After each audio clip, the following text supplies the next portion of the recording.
आवाज आई है मेरे नाम। मैंने आपको बुलाया, बिल्कुल आपको आवाज आ गई। मैं समझी आप कहीं और होंगे, जिम में होंगे। मैं छुपा हुआ था पीछे, मैं सुन रहा था। आप ऊपर से आ रही थी, इतनी खूबसूरत लग रही थी, मैंने कहा आपको देखता रहूं। That's why I said dynamic and charming and just full of it. Have a seat, please. Thank you for coming on my show, Sama. Thank you so much. Coffee पहले से है मेरे लिए। Thank you so much. I'm so glad you came. आपने वक्त निकाल लिया। कैसी जा रही है? अल्हम्दुलिल्लाह, ऑल गुड। अच्छा उसामा, आज मैं आपका इंटरव्यू कर रही हूँ। आज मैं आपकी को स्टार नहीं हूँ। जो लोग नहीं जानते, हमारा इस वक्त एक ड्रामा ऑन एयर है जिस पे हम थोड़ी देर बाद आएंगे। उसका नाम है गैर। देखना ना भूलिएगा, क्योंकि सब देख रहे हैं। क्योंकि सब देख रहे हैं। तो मुझे आपके बारे में बड़ी मजे की बात पता चली। आप चार्टर्ड अकाउंटेंट थे। ये तो मैंने आपको बताया था। ये आपको कैसे पता चली?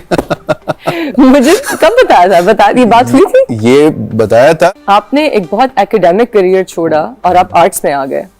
किस लिए? पैशन हमेशा से था to be an actor? Honestly speaking नहीं था। नहीं था? टीवी पे आना था। अच्छा। लेकिन ये नहीं पता था, क्योंकि हमारे यहाँ सोसाइटी में ऐसा है नहीं ना कि बताया हो कि मॉडलिंग एक डिफरेंट सेगमेंट है, टीवी पे आना एक डिफरेंट है। तो बस मीडिया में आना था। और आप एक कंजर्वेटिव शहर से भी थे। मैं गुजरांवाला से हैं आप। जी बिल्कुल।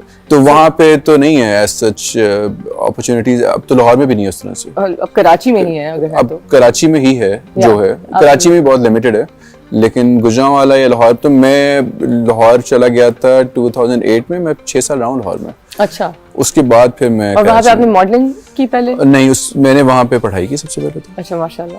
फिर मैंने जॉब की वहाँ पे। वाह। फिर मैं दुबई गया। ओके। जॉब ढूंढने के लिए। मिली? नहीं। अच्छा। फिर मैं वापस आया। अच्छा। फिर उन दिनों एंजेलिन आई हुई थी। एंजेलिन आई थी। फिर वो स्टोरी आपको पता है कि एंजेलिन आई हुई थी। एंजेलिन कास्टिंग कर रही थी, तो एंजेलिन ने मुझे कास्ट किया। That's it. और हम भी, आपकी गैर में भी जो कास्टिंग हुई है वो एंजेलिन के थ्रू किसी। मैं सबको बताना चाहता हूँ कि मेरी जो गैर में कास्टिंग हुई है, मैं पर्ची था। ये उष्णा की पर्ची था।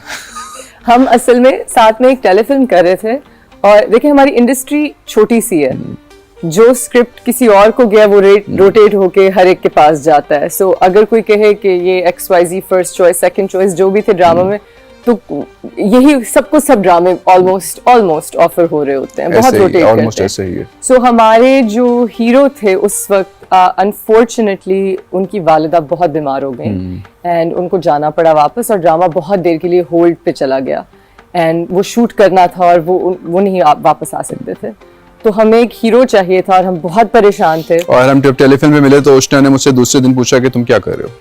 Yes, because मैंने देखा कि कितने पैशनेट है अपने काम को लेके और कितने मैं कुछ नहीं कर रहा। फिर उष्णा ने कहा तुम्हें कॉल आएगी नदीम भाई की। नदीम भाई की कॉल है। भाई कॉल है। और मैं आज भी ये कहता हूँ कि डे 1 वो टेलीफिल्म वाला दिन और आज पता नहीं ऐसा क्या है कि उष्णा को देख के ना मुझे डर लगता है।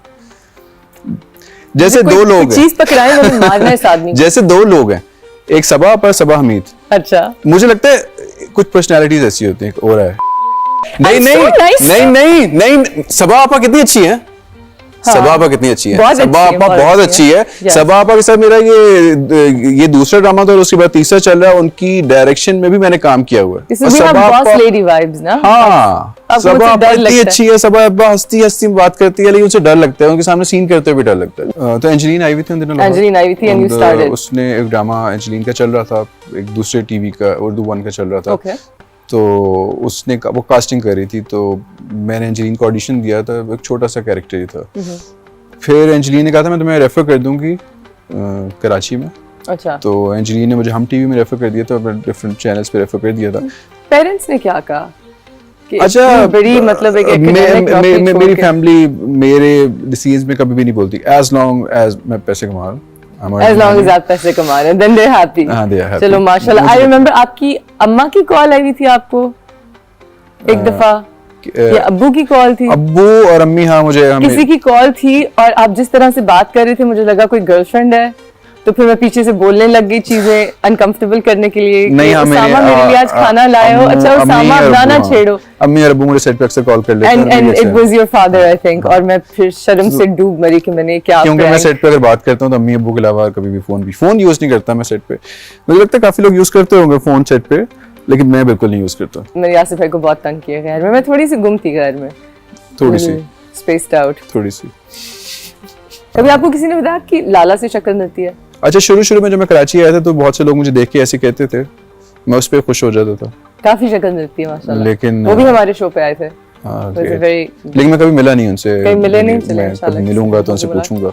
तो सामा, एक्टिंग की सबसे मुश्किल चीज क्या है जो आपको लगती हो? मुझे जो लगा, मैं एक टेलीफिल्म कर रहा था, महरीन जबा के साथ एक सीरीज कर रहा था, और मेरी शूट थी नेक्स्ट डे, और उसमें सारे लोग थे, भानिया, आसिम वगैरह, सबकी डेट थी, और मेरे मामू की डेथ हो गई थी। और मुझे उस टाइम पे एहसास हुआ कि मैं छोड़ के नहीं जा सकता था, क्योंकि आपके घर में जो मर्जी हो, आपकी किसी से लड़ाई हो, आपके जितने मर्जी मसले चल रहे हो, आप कभी भी ये नहीं कह सकते कि मुझे वापस जाना है, क्योंकि वो लोग आपके एक्सक्यूज नहीं सुनेंगे। मेरे पहले ड्रामे में मेरी मामू की डेथ हुई and I experienced the exact same thing. मैं जाना चाह रहा था लेकिन मैं नहीं जा सका। वो नेक्स्ट डे मैं चला गया था, एक दिन के लिए गया था बस। लेकिन ये मुझे पहले नहीं पता था। जब हम जॉब करते हैं तो हम कहते हैं अच्छा ठीक है यार, ले लेते हैं छुट्टियां 3-4 दिन के लिए। उस टाइम मुझे एहसास हुआ कि नहीं, दिस इज डिफरेंट। और ये इतना कोलैबोरेटिव काम है कि आप अगर मिस कर दें तो फिर काफी लोगों के स्केड्यूल्स ऊपर नीचे होते हैं, उनकी जॉब्स अफेक्ट होती हैं। ऐसा ही है, ये बहुत रूथलेस है। और इसीलिए मुझे लगता है कि उस्मान मुख्तार इस्लामाबाद में काम करना प्रेफर करते हैं, क्योंकि फैमिली वहाँ पर होती है। उनकी फैमिली वहाँ पे है। वो कराची में उन्होंने एक्सपीरियंस किया था, लेकिन उनको फिर इसीलिए जाना पड़ा। Yes, absolutely. तो मुझे लगता है कि सबसे करियर वाइज सबसे मुश्किल काम ये है कि अपनी फैमिली से दूर है, मूड स्विंग्स भी हैं, तो आपका अगर अच्छा सीन है तो आपको वो करना है, आप वो नहीं दिखा सकते उस चीज़ को, और आपको डांट भी पड़ सकती है तो इस चीज़ के ऊपर कि आपका मूड क्यों खराब है। मेरे साथ ये हुआ भी है। और क्राफ्ट के बारे में क्या सबसे मुश्किल है?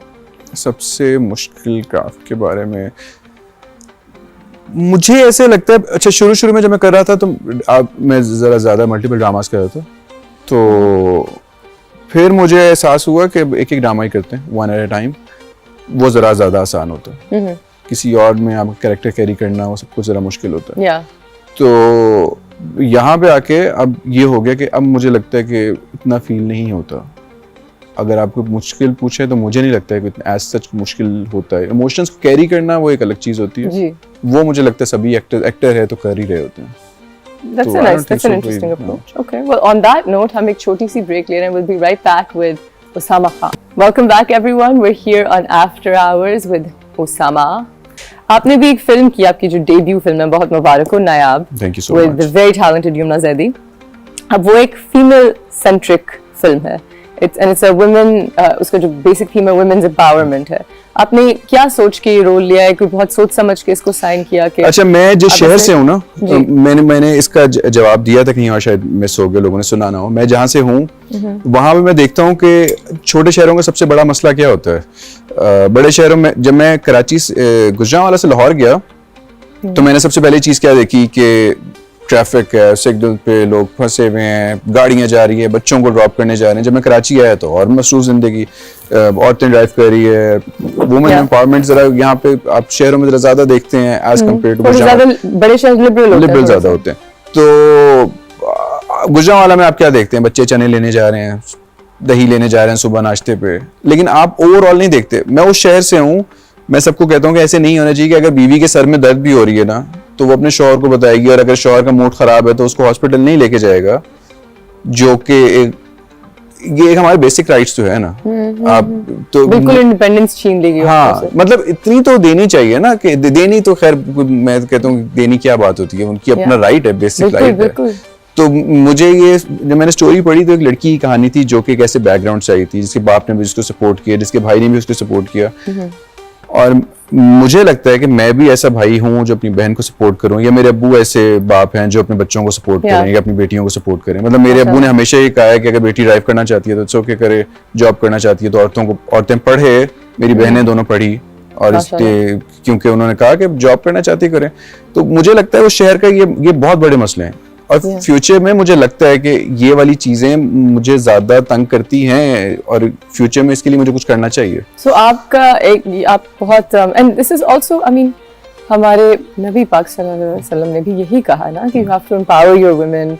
हज़रत Khadija was such an empowered business woman, बच्चियों को पढ़ाओ।